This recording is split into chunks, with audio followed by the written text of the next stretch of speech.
நேயர்களே வணக்கம். உங்களிடம் மறுபடியும் ஒரு பதிவு. இந்த காளான் சம்பந்தமான ஒரு புதிய முயற்சிக்காக, அதாவது விதை இல்லாமலே ஒரு காளான் பெட்டை நம்ம போட்டிருக்கோம். அதாவது வளர்ந்து அறுவடை செய்யப்பட்ட காளான் அந்த பெட்டு, அதாவது மைசிலியம் படர்ந்திருக்கும்ல அந்த ஃபங்கல், அதை எடுத்து நம்ம இந்த புதிய வைக்கலை வேக வைத்து அதை நடுத்தரமான ஈரப்பதத்தில் அந்த பெட்டை கட் பண்ணி நடுவில் வச்சுருக்கோம் விதைக்கு பதில்.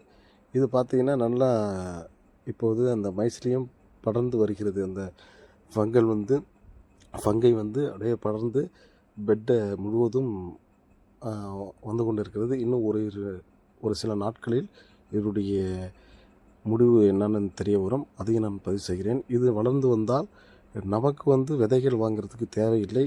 இது போன்றே நம்ம முதிர்ந்த பெட்டிலேருந்து எடுத்து கட் பண்ணி வைத்து நாம் சாகுபடி செய்யலாம் காளான். நன்றி, வணக்கம்.